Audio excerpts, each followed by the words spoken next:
A medida que pasan los años, se va confirmando de manera inequívoca que el episodio más importante de cambio que vivió la República fue la Revolución de 1952. Por supuesto, cuando uno hace una afirmación de esta categoría, no está haciendo simplemente un elogio, sino una constatación.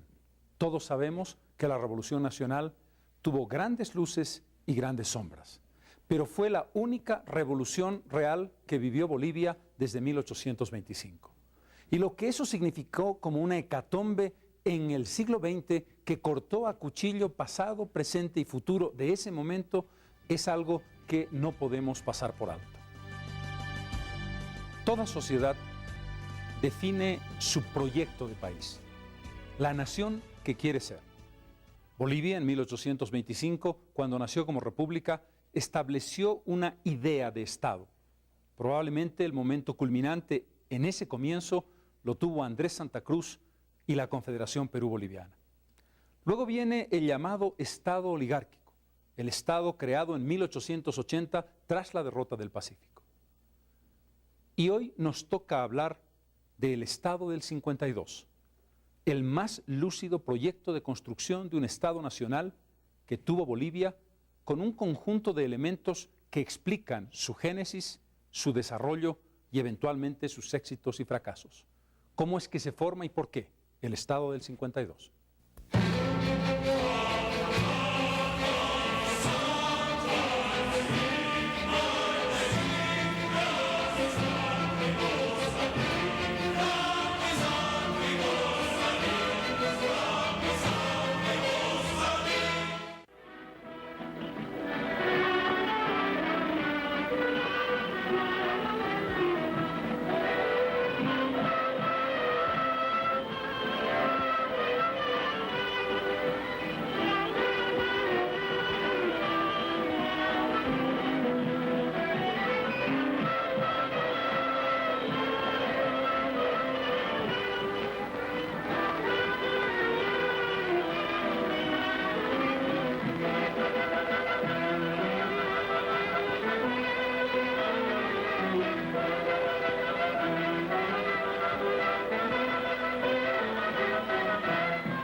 15 de abril de 1952. La llegada triunfal de Víctor Paz Estenssoro a la sede de gobierno marca la culminación de un proceso bélico que llevaría a un partido político y a un país a los cambios más importantes que haya vivido en su historia contemporánea. Pero esta historia tiene antecedentes, los de una nación viviendo en un estado semifeudal, en circunstancias totalmente alejadas de lo que el siglo XX exigía. Este país era prácticamente una especie de campamento minero establecido sobre una economía feudal agraria, sobre una especie de hacienda. El mejor hospital de Bolivia estaba en Catavi. Este era evidentemente un país dependiente, una semicolonia explotada desde el exterior, ¿no es verdad? Ahora, el resto del país, lo que no fuera la región minera, vale decir Potosí, La Paz, Oruro, estaba abandonado. No habían ferrocarriles ni caminos hacia Santa Cruz, El Beni, Opando o Tarija, porque no habían minas.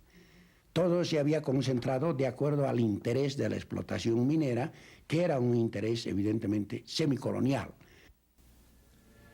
El país creado a imagen y semejanza de los liberales, con los ojos puestos en París y Europa, prescindiendo de esa mayoría aplastante de los bolivianos, quechuas y aymaras, no manejaban los conceptos esenciales de la participación. Era un país excluyente.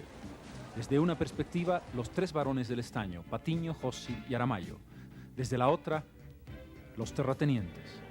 Un gran vacío, la inexistencia de burguesía y de clase media, y esa base extraordinariamente importante pero olvidada y despojada, quechua y aymara, abandonada por todos, era, desde luego, el punto de partida del germen revolucionario.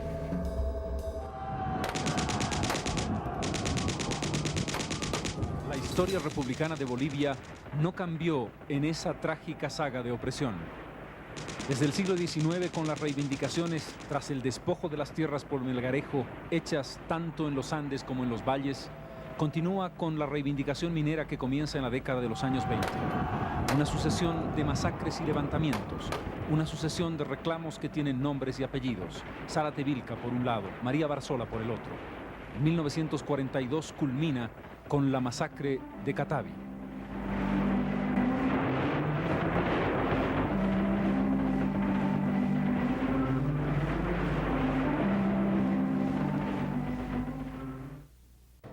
El trotskismo tuvo enorme influencia política desde el año 46, cuando se aprueban las tesis de Pulacayo, y durante el sexenio 46-52, las masas bolivianas se movilizan alrededor de las ideas fundamentales de la tesis de Pulacayo.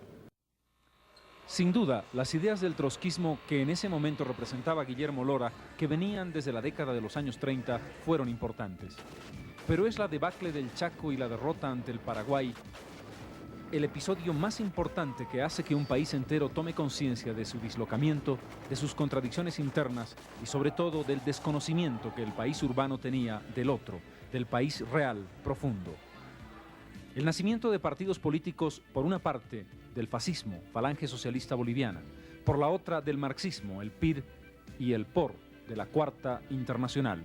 Y finalmente, el nacimiento del partido pragmático por excelencia, sin muchas ideas claras de programa, pero con mucha capacidad para representar y reflejar los intereses populares, el MNR, marcan el cambio ideológico fundamental que conduciría a la eclosión de 1952. No se puede hacer una revolución de clase. No se puede mantener el liberalismo que se ha acabado. No se puede establecer aquí la dictadura fascista. En un país de indios y mestizos era pueril. ¿Qué hacer? Entonces la respuesta era obvia. Hay que hacer la revolución nacional, que cuando era un concepto menos conocido, era mucho más acomodado a este país semicolonial. ¿Qué era el nacionalismo revolucionario? Los conceptos, más que manejarse desde el punto de vista teórico, a pesar del importante aporte de Cuadros Quiroga, del propio Walter Guevara con la tesis de Ayopaya, fueron construyéndose en el camino, como casi todas las cosas que se hicieron en Bolivia para hacer transformaciones importantes. El MNR nunca ha tenido programa.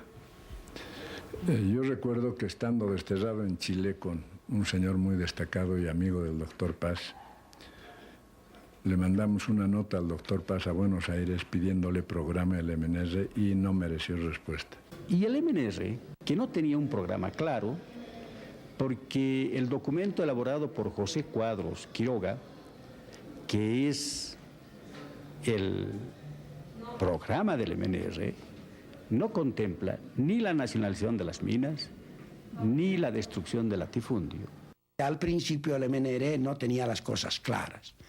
Su declaración de principios, que fue redactada por Cuadros, se parecía mucho al Mein Kampf, a mi lucha de Hitler. Fundado en 1942, con influencias evidentes del marxismo por un lado y del nacionalsocialismo por el otro, el MNR llega al poder en 1943 con Radepa a la cabeza de Gualberto Villarroel.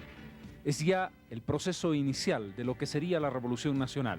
Son años de formación, sin embargo, y en los que todavía el viejo esquema, el viejo Estado liberal, recupera terreno y logra entre 1946 y 52 mantener la hegemonía del poder. Era, sin embargo, la agonía de una visión de país que desaparecía y naufragaba.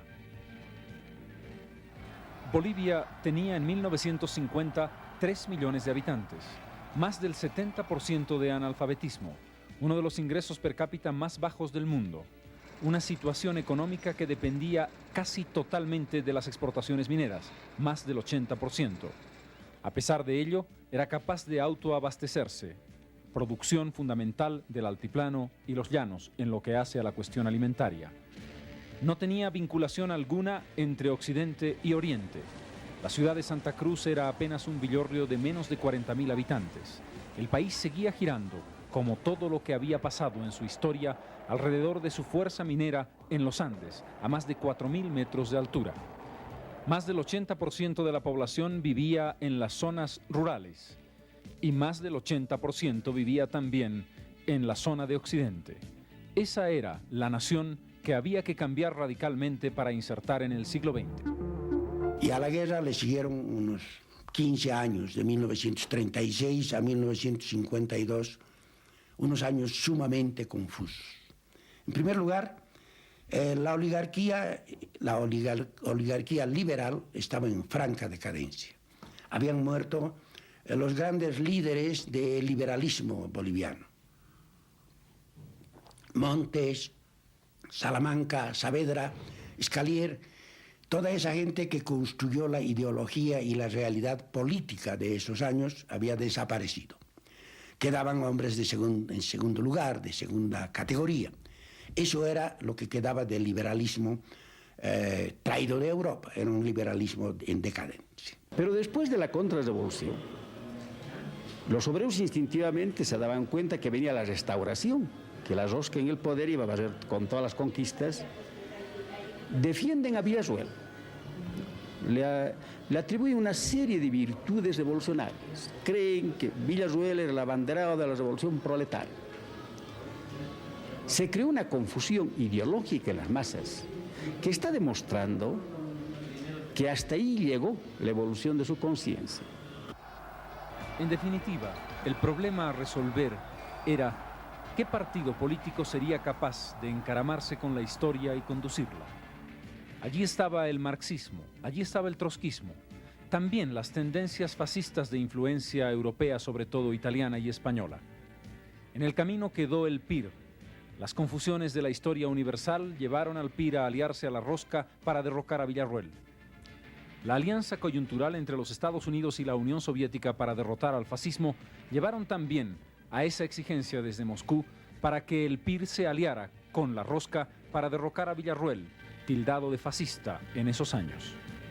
El resultado fue que un solo partido político, en el proceso sobre todo entre 1946 y 52, el movimiento nacionalista revolucionario, pudiera asumir ese papel protagónico y establecer, con el concepto del policlasismo, la relación directa que se necesitaba para hacer que, como una dinamita, pudiese estallar un concepto distinto, que no fuera ni marxista ni tampoco fascista, que pudiera definir algunos conceptos básicos, entre ellos el Estado poderoso capaz de controlar su economía. El enemigo, en el caso boliviano, no eran ni los Estados Unidos ni el Reino Unido. El enemigo tenía nombre y apellido. Eran Xochitl, Patiño y Aramayo. Eran los terratenientes que tenían gigantescos latifundios en el altiplano y los valles.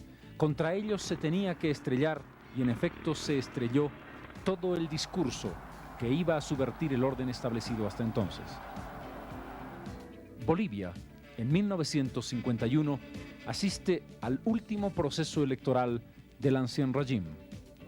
Sería la última vez que aquellos hombres que sabían leer, aquellos hombres que tenían propiedades, que eran considerados y reconocidos como ciudadanos, votaran en esa democracia excluyente. Ni las mujeres, ni los analfabetos, ni quienes no tuvieran rentas podían decidir quién sería su presidente. A pesar de ello, el poder establecido no se dio cuenta del crecimiento del movimiento nacionalista revolucionario.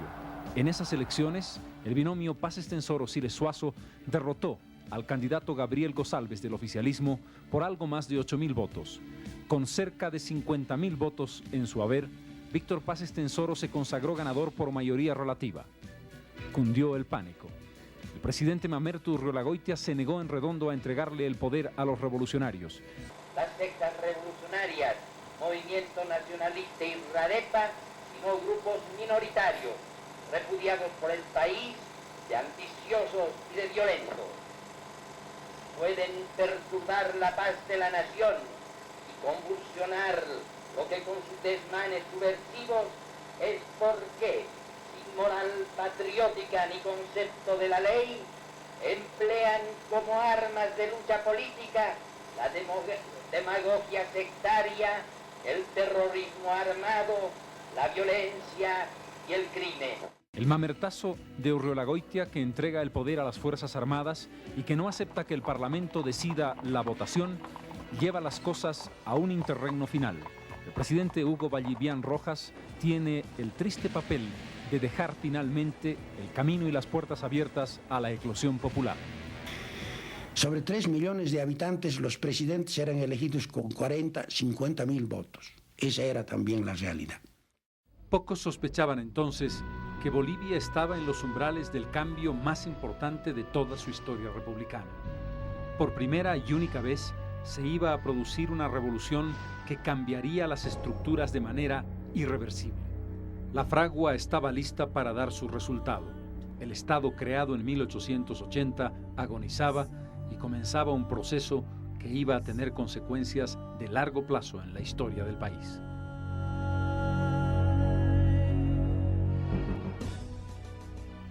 Fue sin duda una dura batalla ideológica. Las tendencias del fascismo y del marxismo cruzadas por el nacionalismo revolucionario. Cualquiera de ellas pudo tener éxito, aunque hay que entenderlo en el contexto de América Latina. El peronismo en la Argentina, Acción Democrática en Venezuela, las ideas fundacionales de Haya de la Torre en el Perú, marcaban en América Latina una línea condicionante hacia el nacionalismo revolucionario que tuvo, sin embargo, su expresión más importante, más avanzada y más arriesgada, por lo menos en un principio, en la Revolución de 1952. Cómo un grupo de jóvenes de clase media logró una línea ideológica inscrita en el concepto de nacionalismo, derrotando a grandes ideólogos como Arce y el PIR, por ejemplo. Este fue el elemento que estableció el destino de la nación en los años siguientes. Si bien es cierto que la génesis de la revolución tiene que encontrarse en el Chaco y aún antes, hay un momento que es el de la definición, el de la confrontación en las calles, el que establece el éxito o el fracaso de un proceso político. Y lo que vamos ahora a hacer es un seguimiento de lo que representó precisamente el proceso entre el 9 y el 11 de abril de 1952, fundamentalmente en La Paz, El Alto y Oruro, donde se desarrolló el eje de esa confrontación. Esa confrontación que tuvo el liderazgo político de Hernán Siles Suazo y el liderazgo sindical de Juan Lechino Quento.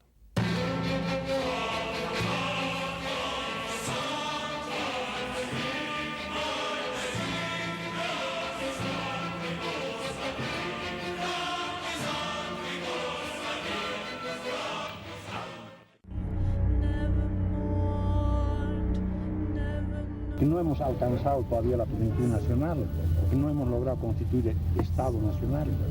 Hay una cantidad de campos en los cuales hay que realizar acciones, comenzando desde la integración física, integración económica, integración social.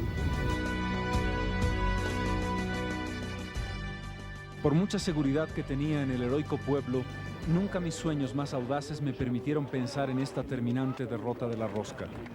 No encuentro palabras para decir todo lo que siento. Solo quiero rendir mi homenaje a los muertos y heridos en las heroicas jornadas de la Revolución y a todos los míos. Así se expresó en una parte de su discurso, el primero que hizo como presidente de Bolivia el 15 de abril de 1952, Víctor Paz Estenssoro. Era el comienzo de un largo y difícil camino.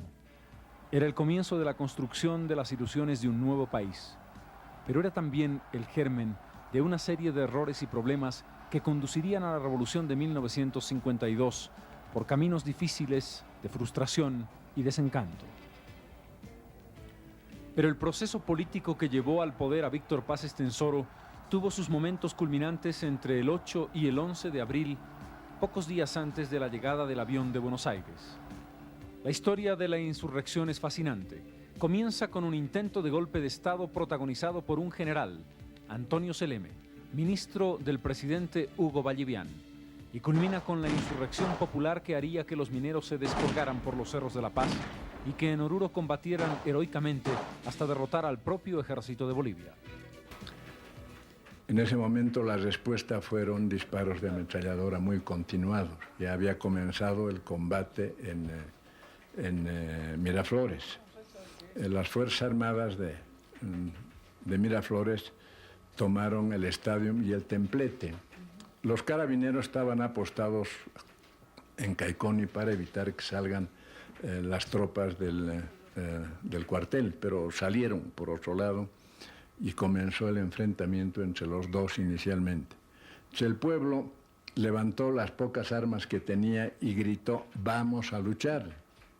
Yo lo único que hice fue bajarme y acompañarlos y fuimos a Miraflores, donde realmente el tiroteo era nutrido. Los acontecimientos del día 9 hicieron pensar en un triunfo fácil y sin derramamiento de sangre. Se pensó que el ejército no reaccionaría y que el golpe de Estado le iba a dar la presidencia a Selene. No ocurrió así. El general Torres Ortiz decidió contraatacar y en la mañana del 10 comenzó un fuerte bombardeo sobre la ciudad de La Paz. De tal modo que había una masa enorme que subía al alto. Entonces agarramos el jeep que habíamos tomado y subimos al alto en el momento en que entraban los compañeros mineros de Milluni.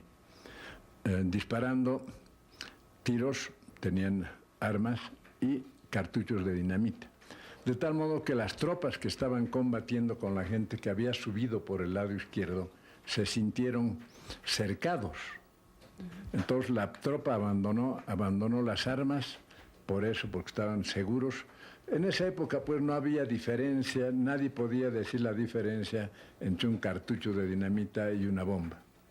Éramos pocos los que podíamos hacer la diferencia. Todos los que trabajamos en las minas sabíamos, conocíamos la diferencia, pero no la opinión pública y menos en La Paz. De tal modo que la tropa creyó que estaba cercada y que había artillería detrás de ellos. La participación genuinamente popular transformó lo que parecía una derrota inminente en un triunfo revolucionario. El día 11 de abril se firmaba el famoso Pacto de Laja entre el jefe revolucionario Hernán Siles Zuazo y el general derrotado Torres Ortiz. Allí llegaba a su final la etapa bélica para comenzar la organización de lo que sería el nuevo gobierno. Entre el 11 y el 15, intenso movimiento en el Palacio de Gobierno para decidir cómo se establecería esa nueva función ejecutiva. Habíamos comenzado a discutir solamente el problema de la nacionalización. Con respecto a la reforma agraria, ya el MNR en años anteriores ya planteó la reforma agraria de tal modo que no era ninguna novedad y estábamos seguros que iba a cumplirla. Pero con respecto a la nacionalización hubo esa oposición que me obligó a decir entonces sigue la guerra civil. El despacho del presidente daba antes a la plaza y el corredor de su despacho yo me salí por ese lado porque estaba decidido a tomar el palacio con la gente armada. Y cuando salí estaba repleta de gente y el doctor Siles salió por el otro lado, por la otra baranda y nos encontramos ya en la última plataforma antes de llegar a la sala. Y me dijo Juan, no más sangre, elige tú 4 ministros. Yo me quedé pensativo un momento y dije, aunque no eligiéramos un ministro, tenemos las armas, tenemos el poder, de tal modo que acepté. Ahí nace el cogobierno. Y nace también el primer gobierno de la Revolución Nacional, porque fue el presidente provisional por 4 días, Hernán Siles Zuazo, el que escoge junto a Juan Lechín y otros líderes del MNR a los hombres que acompañarían ese proceso inicial que tenía las tareas más difíciles y fundamentales de ese cambio estructural que cambiaría Bolivia.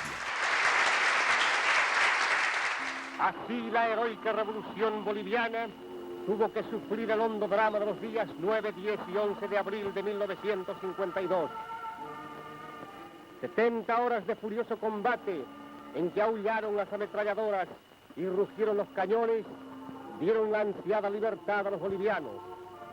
Grupo de guerrilleros comandados por Hernán Siles Zuazo, el valeroso y noble capitán de la epopeya, abatieron para siempre una oprobiosa esclavitud. Muertos y heridos inundaron hospitales y centros de asistencia. Como saldo del odio de la rosca, quedan más de 3.000 cruces como centinelas del espíritu boliviano y más de 2.000 llagas que permanecen celosas y vigilantes de su revolución. El jefe de la revolución, doctor Hernán Siles Zuazo, constituido el nuevo gobierno, dijo: he empuñado el fusil de esta gesta heroica y como vicepresidente constitucional asumo el mando a nombre del pueblo para entregarlo al doctor Víctor Paz Estenssoro, presidente electo.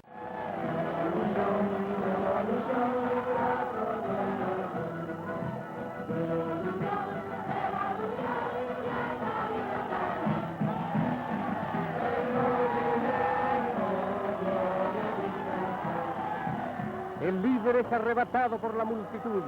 Hay miles de ciudadanos que se acercan en camiones y trenes. Muchedumbre emocionada clama al doctor Víctor Paz Estenssoro a través del trayecto hacia el Palacio de Gobierno, que dura 3 horas.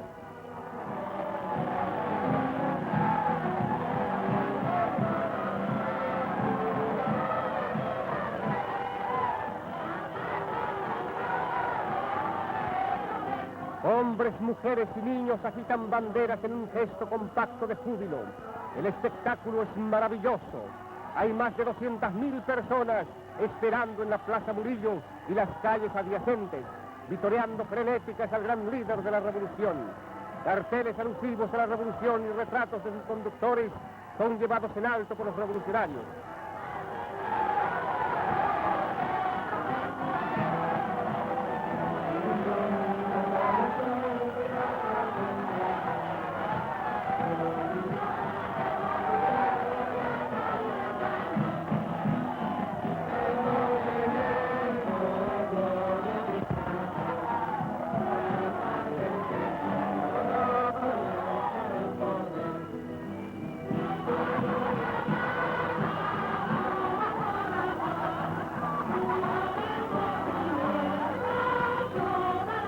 El vicepresidente de la República, doctor Hernán Siles Suazo, al tomar juramento al doctor Víctor Paz Estenssoro, dijo: hasta este momento hemos obrado como mortales. De aquí en adelante que Dios nos ilumine.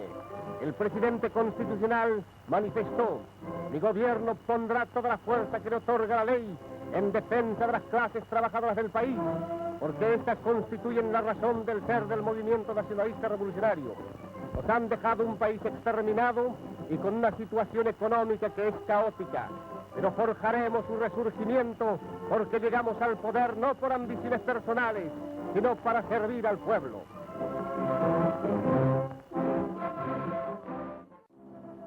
La ciudad está tranquila. Vuelve la vida normal a matizar sus hermosas calles y sus blancos edificios. La tragedia no es más que un macabro sueño. El nombre de esta ciudad en estos momentos es un símbolo: la paz.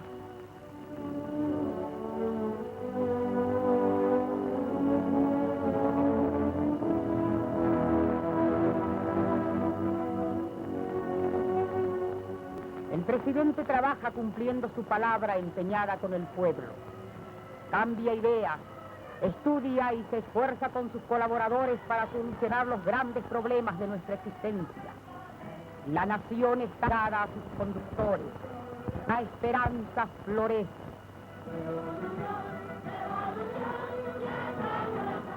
En Oruro, el gran pueblo y valeroso luchador de la Magna Gesta, masas de mineros delirantes conducen en hombros al presidente Paz Estenssoro.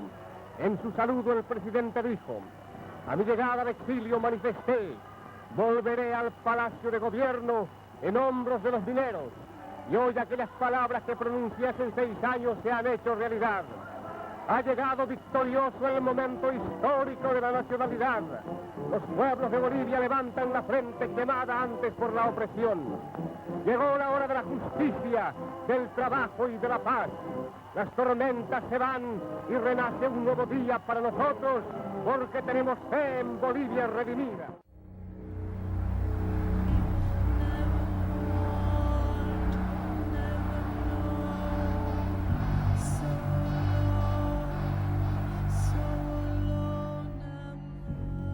Las impresionantes imágenes documentales que acabamos de ver, pero sobre todo ese eufórico audio que era una elegía preparada por el propio MNR en esos días triunfales de la llegada de Paz Estenssoro, retratan magníficamente el clima que estaba viviendo Bolivia.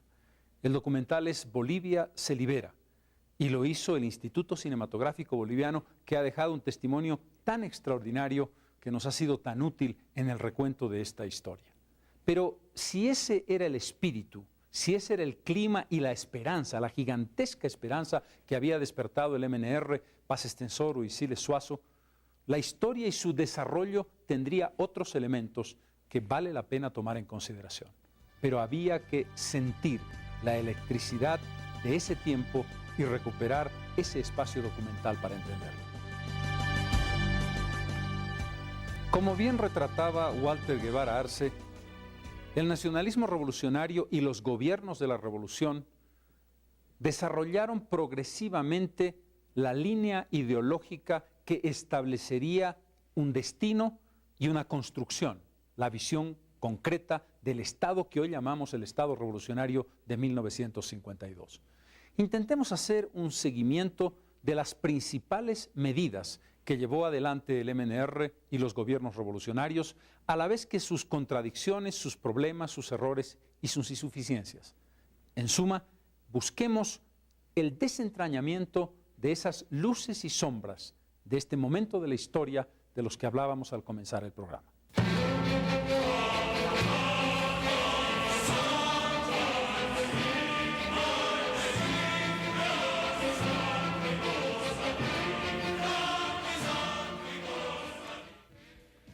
Pero el camino que había culminado el 9 de abril fue largo, difícil y por supuesto sangriento. Desde el nacimiento del nacionalismo militar con las figuras de Toro y Bush, la inmolación del presidente Villarroel convertido en un símbolo, los más de 400 muertos y 3.000 heridos de la propia revolución establecieron un desafío para esa generación que se hacía cargo del país. El qué hacer era, desde luego, la pregunta fundamental. Este gobierno inició un importante ciclo de transformaciones democrático-burguesas. Y cuando hablamos del nacionalismo revolucionario, hablamos de la revolución democrático-burguesa en un país atrasado como Bolivia. Ellos intentaron todas las tareas que son clásicas de las revoluciones burguesas: la integración territorial, la democratización económica, la democratización política, la vertebración de un Estado moderno, etc. Una vez que las estructuras económicas y sociales del pasado han sido cambiadas de una manera dialéctica, de nuevo surge la pregunta, ¿y ahora qué? Entonces ahí viene la respuesta de qué es la Revolución Nacional cuando ha llegado al gobierno y ha operado los cambios estructurales. ¿Qué hace? Entonces la Revolución Nacional se convierte casi en una o dos palabras. Por un lado, desarrollo, por el otro, diversificación. Y está en el gobierno. ¿Qué va a hacer ahora en adelante? Ya no puede seguir destruyendo lo que ha destruido. Tiene que crear. ¿Crear qué? Desarrollar el país. Producir lo que este país no producía pudiendo producir. Pero ¿qué había representado realmente el cambio de estructuras fundamentales? El dislocamiento de la sociedad. Primero, el desplazamiento de una clase por otra. Los varones del estaño y los terratenientes sustituidos por una clase media en surgimiento y el intento de la creación de una nueva burguesía. Para ello, el proceso político había sido fulminante. El 17 de abril se crea la Central Obrera Boliviana, un conglomerado que por primera vez establece la representación genuina de todo el conjunto de los trabajadores de Bolivia. Estos tienen además el cogobierno, algo absolutamente inédito en América Latina. Más aún, tienen el derecho a veto dentro de las empresas del Estado y en particular de la Comibol. Era algo que no se había conocido. Conscientes de su alto valor dentro de las clases trabajadoras, los mineros constituyen una doble fuerza dentro de la revolución.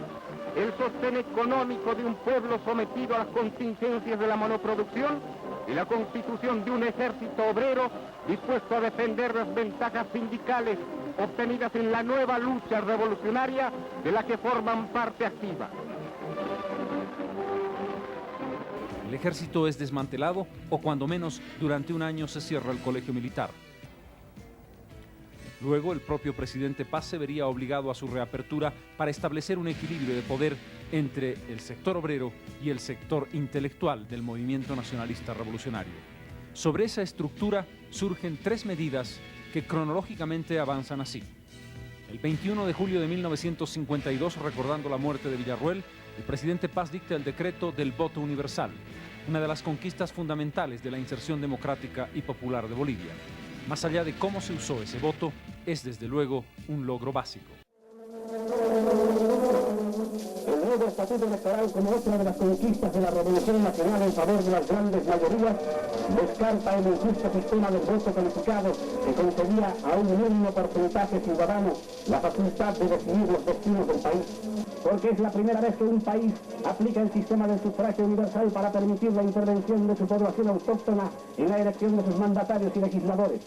Miembros del clero regular, hombres y mujeres, civiles y militares, munidos de su libreta de instrucción electoral, como único requisito, concurren a las urnas en esta jornada democrática, fruto de la madurez de un pueblo revolucionario.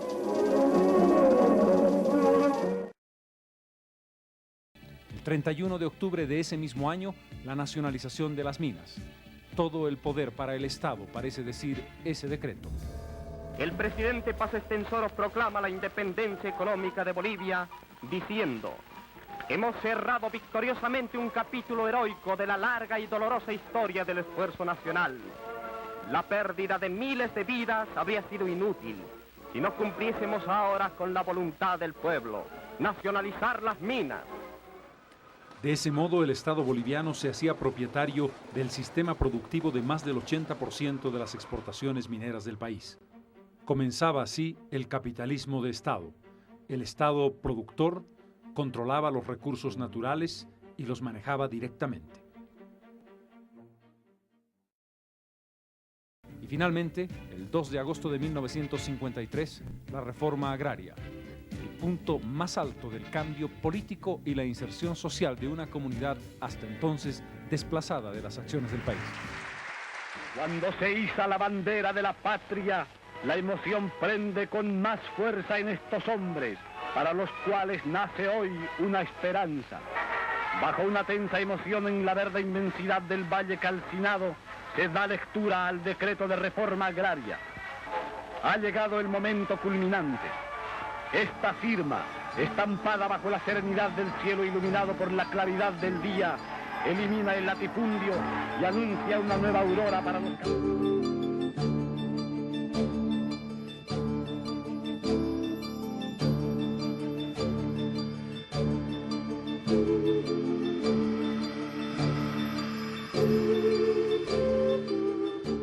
Ese hecho revolucionario ha sido muy importante.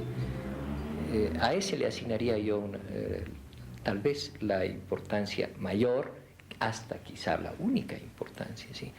Porque los otros hechos revolucionarios, bueno, la nacionalización de las minas, desde un punto de vista económico, técnico, de la ingeniería, del manejo de las empresas, la nacionalización de las minas no debía ejecutarse.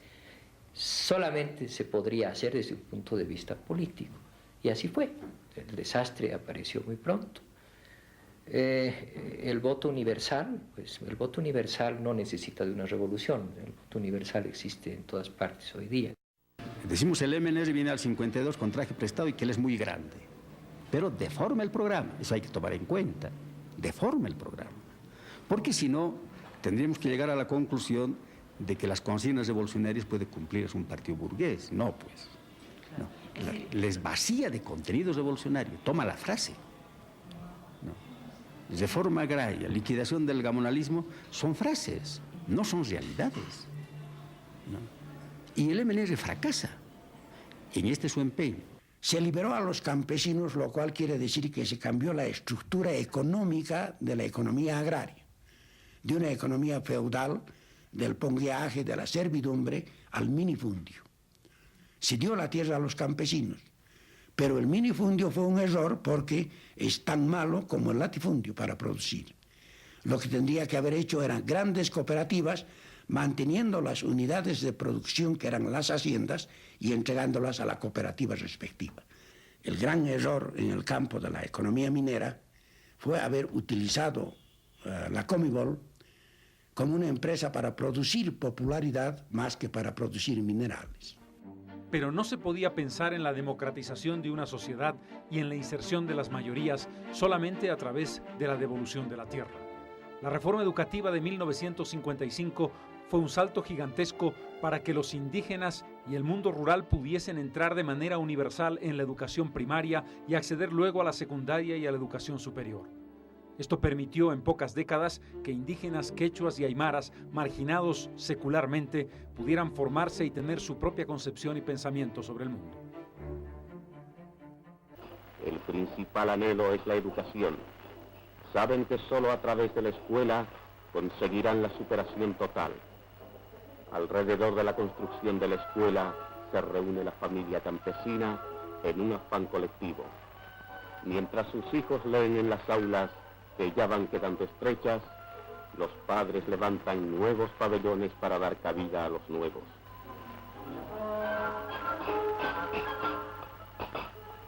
Más de 3.000 escuelas son el producto del esfuerzo y la iniciativa del campesino de hoy.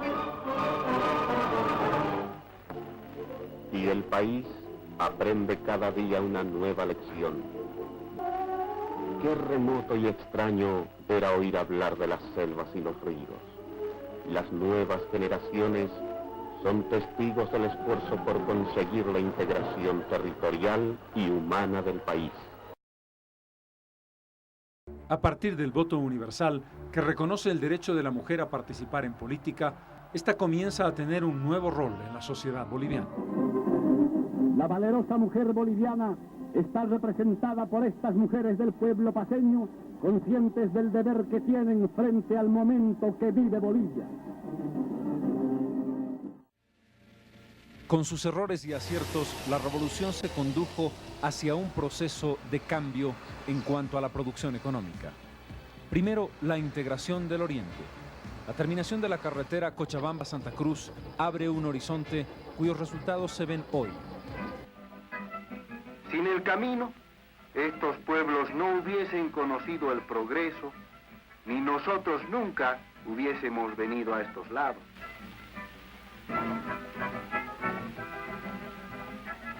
Ahora sí que tienen por venir estas regiones.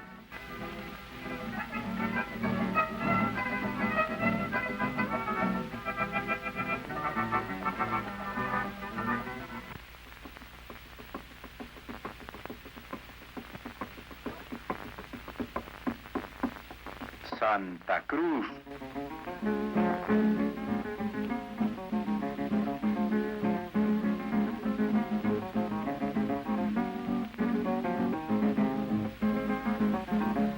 ¿Quién ha dicho que los cambas no nos quieren? Sin conocerlo, lo tratan bien aún. Este lugarcito sí que me gusta. Es decir, caraspas, que uno no sabe cómo corresponder. ¡Qué gente buena! El oriente boliviano hace contrapeso al occidente y se ha convertido en un punto fundamental de la esperanza económica del país. Pero además de las razones que se han esgrimido para explicar el debilitamiento de la producción minera, está la del sacrificio voluntario de la empresa, de la que se transfieren más de $100 millones en el proceso de todos los gobiernos del MNR para dos objetivos: el crecimiento económico en otros rubros y el fortalecimiento de YPFB. En este último caso, Bolivia logra comenzar a exportar petróleo al final de la década de los años 50. En el otro, se genera la agroindustria, el crecimiento de los ingenios y el nacimiento de un tipo de producción a la que el país no había estado acostumbrado en el pasado, marcan un esfuerzo genuino por generar una nueva realidad. El proceso de diversificación tropieza con la imposibilidad de generar una base industrial real para Bolivia. La nueva burguesía no logra cumplir el rol histórico que los teóricos le habían asignado en este camino. La Revolución Nacional ha abierto los caminos, ha unificado en un cierto sentido económicamente este país, como lo hizo antes políticamente, ha creado un nuevo concepto que los jóvenes de este tiempo están, encarando, porque han encontrado una realidad distinta de la que encontramos nosotros. La revolución generó también una nueva visión del país sobre sí mismo. Recuperó el pasado indígena y prehispánico.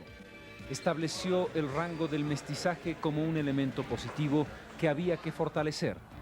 Era una suerte de encholamiento, pero visto en la perspectiva de su capacidad creativa y de sus elementos generadores de nuevas ideas, la que salía de esa nueva clase que había asumido el poder. La visión de la cultura se amplió y se establecieron parámetros distintos para considerar aquellas cosas de las que los bolivianos debíamos sentirnos orgullosos.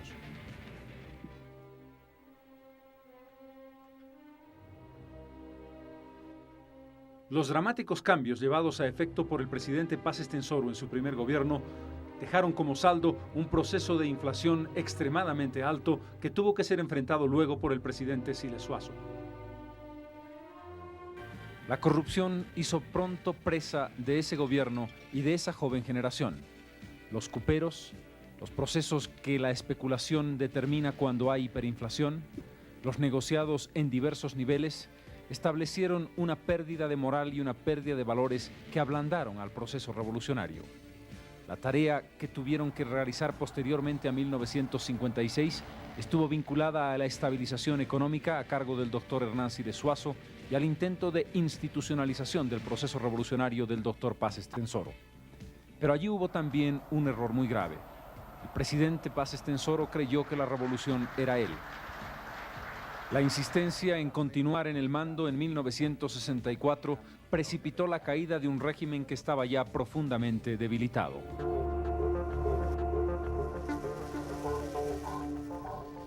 El MNR ha argumentado siempre que la violencia era indispensable y que en cualquier revolución, la francesa, la mexicana o la soviética, tuvo que establecerse violencia contra aquellos que no querían el nuevo orden. Pero ciertamente la violencia se ejerció en exceso. Campos de concentración, arrestos sin ninguna consideración ni ningún justificativo, violencia y torturas. Una víctima fundamental, Falange Socialista Boliviana. Ocurrieron casos al principio todavía de responsabilidad del MNR, mía por ejemplo, como la creación de campos de concentración en las minas. Eso fue un gran error. Primero, no era necesario. Nacionalizadas las minas, sus empleados, toda la gente que era la oligarquía social de este país, ¿no? Toda esa gente se habría venido al lado de la revolución, perdió a sus patrones, los grandes mineros. Pero en vez de atraerlos, se los persiguió. Claro que había Falange. Falange con Unzaga, cuya biografía todavía hay que escribir. Unzaga era una especie de santo de la Edad Media, un hombre de un profundo apasionamiento, de un profundo fanatismo, de una gran honestidad y con una fuerza extraordinaria para arrastrar a los muchachos, a la gente joven, a la hoguera.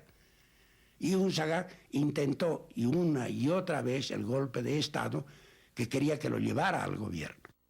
Tenemos que acordarnos que por entonces hubo aquí una época de la mayor violencia y atropello sobre los derechos humanos y la condición humana. El país ha tenido campos de concentración, persecución, asalto, crimen, depredación, que es innegable. El proceso revolucionario se encaminó, sin embargo, por la vía formal de la democracia. René Zavaleta preguntaba: nunca comprenderé por qué el MNR, que fue capaz de seducir a las masas, luego las corrompía a través del voto. El fraude electoral fue una moneda corriente, no porque el MNR no pudiera ganar, sino porque quería hacerlo de manera aplastante para no tener contraste en el Parlamento. Fue un tránsito difícil. El país no había aprendido todavía lo que significaba la tolerancia y la posibilidad de hacer que gobierno y oposición pudieran enriquecer en el diálogo el propio crecimiento nacional.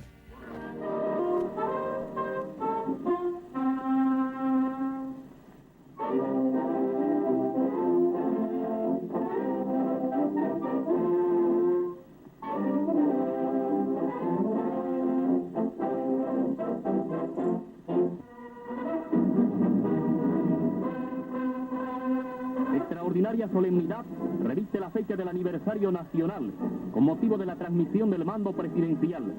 La ciudad de La Paz, vestida de gala, presencia después de 40 años un acto de tan singular trascendencia. Los doctores Víctor Paz Estenssoro y Hernán Siles Zuazo, presidentes constitucional de la República y electos respectivamente, con el doctor Ñuflo Chávez, vicepresidente electo, y altas autoridades, se constituyen en el hemiciclo parlamentario del Palacio Legislativo.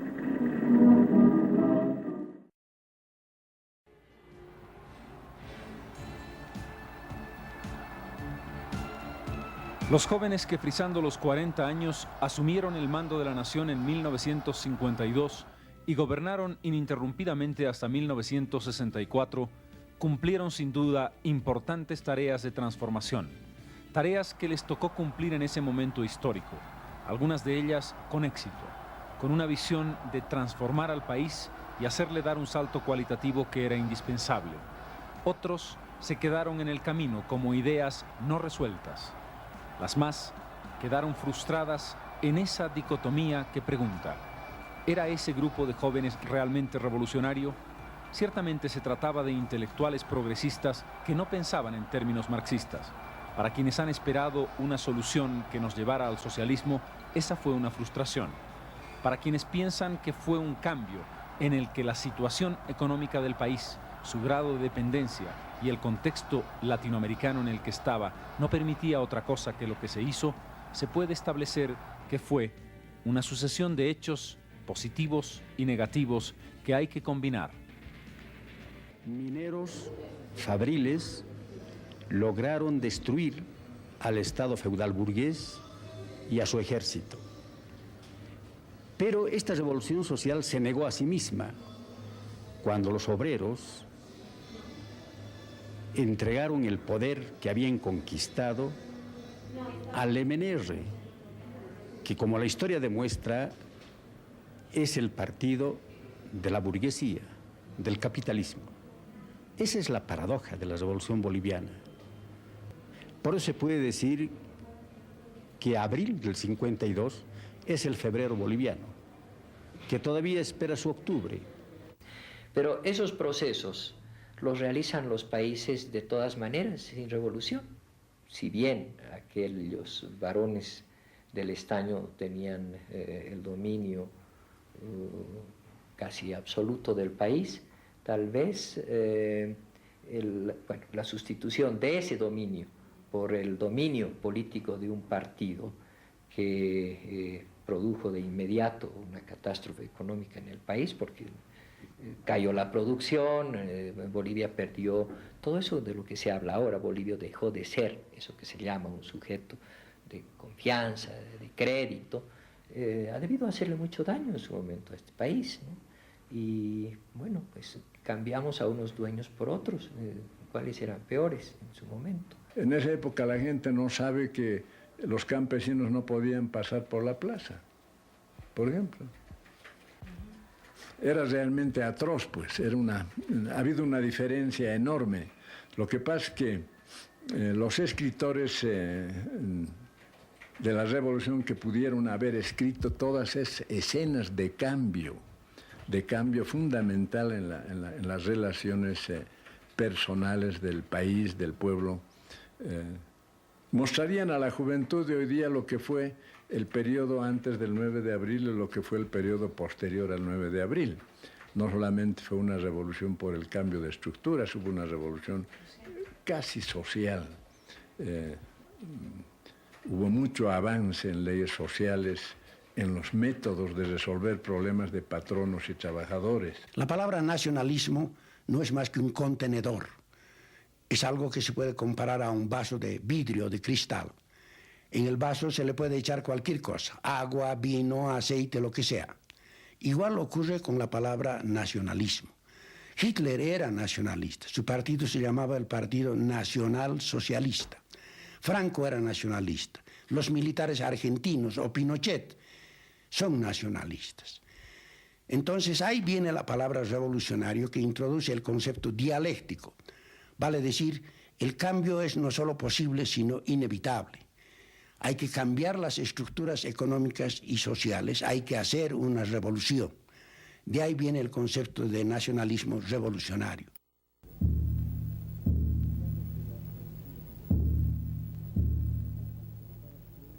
Como una boca de fuego, como un volcán encendido, van mis minutos volando al encuentro del destino. La ciudad con sus pezuñas de plata presa mis sueños descuartizados, así las nubes queriendo Hay las nubes caprichosas que en las mejillas del cielo forman figuras hermosas para deshacerlas luego. La la la la la la la, forman figuras hermosas para deshacerlas luego.